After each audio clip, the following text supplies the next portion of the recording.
Are you wondering what men think about when they're on a date with you?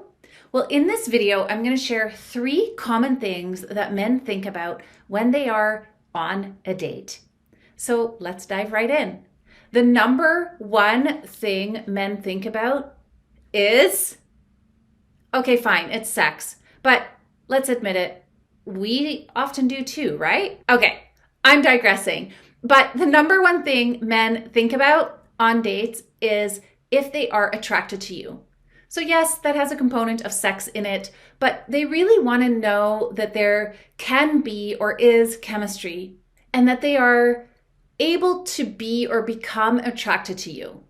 So usually that is not so logical or strategical as I'm talking about it, but really they are testing the waters to see if they are attracted to you. And they likely already were a little attracted to you based on messaging or maybe a phone call, and they really care about physical attraction, as do we, but men really need to know that they are physically attracted to someone, whereas women often that attraction can grow over time based on the solidity of how a man is showing up. Whereas a man, usually if he isn't initially attracted to a woman, at least a little, it usually doesn't necessarily magically grow.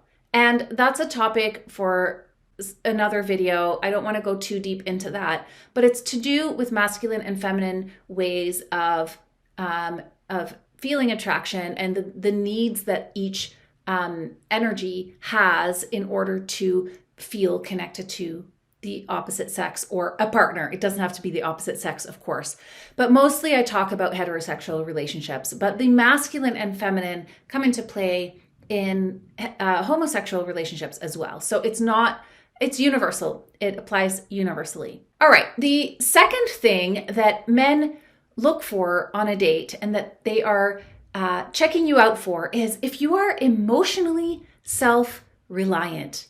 Can you handle your emotional storm? Now, we know as women, we can be emotional. And some of us, are very triggery. Some of us are fly off the handle or get very quickly one way or another way, angry, happy, sad, all these things. And there's nothing wrong with that. However, what a man will check for is if you're able to cope with your own emotional waves and you have the coping skills to manage them on your own, and that you're not looking for a partner to fix you or to yes, lean on eventually, but not to need. You would like a partner to lean on eventually, but you're not seeking and grasping and hoping for some man to save you from your own emotional ups and downs. So this is where we often go wrong. We overshare, or we show a man too early on our upsets. And this is overwhelming for a man because this is where they are like, wow, if she's like this now, I don't even want to know what she's going to be like if we're married or if we have a bunch of kids, right? So make sure that, within the limits of being authentic, of course you're allowed to be authentic. I'm not saying don't show any emotion, but what I am saying is when you do share authentically that, you had a hard day at work, for example, I'm just sharing, a very simple example, then you can show him in that moment, in a sort of light example, that you are able to manage this. So you can say on a date, you can say, I had a really bad day at work. My boss was kind of mean, to me, but it's okay. I totally got this. I know my boss well, and I know I'm going to be able to fix it in this way. Be self-reliant. You can share your upsets, but also share your solution.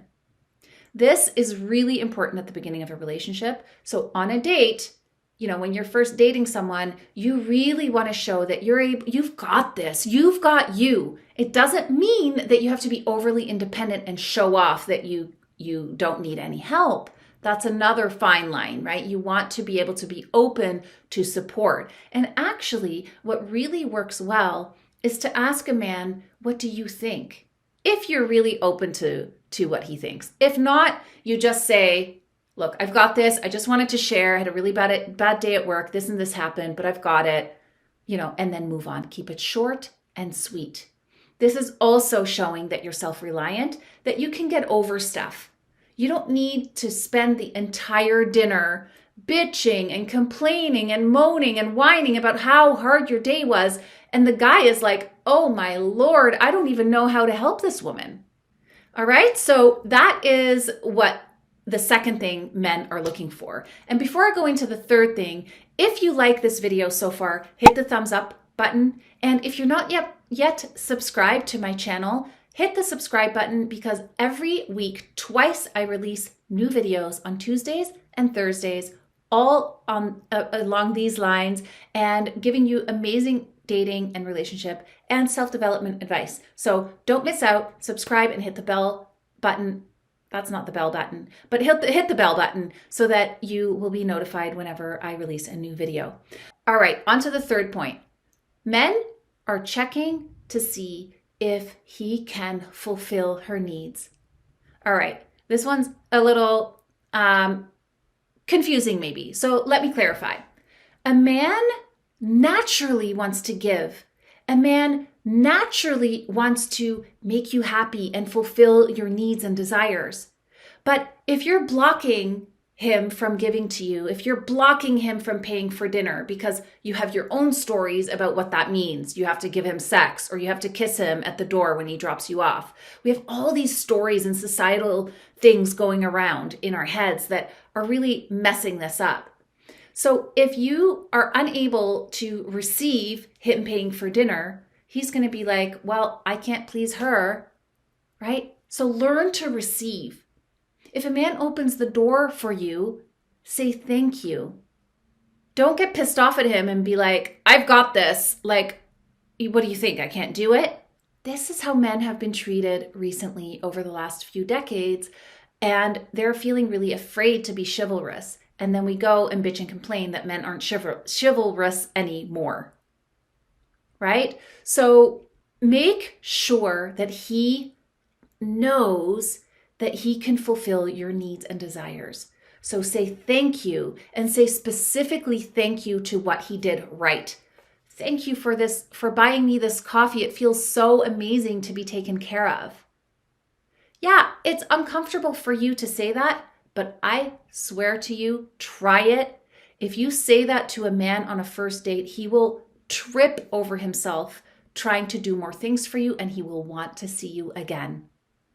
Thank the men that you're in front of, whether it's your father, your son, a coworker, your brother, any man, but especially a man you're on a date with. Thank them for the specific thing they just did. Men are doing beings, and we are being beings. So generalizing here, feminine beings are more in the open, surrendered being state, which is just as valid as the doing state.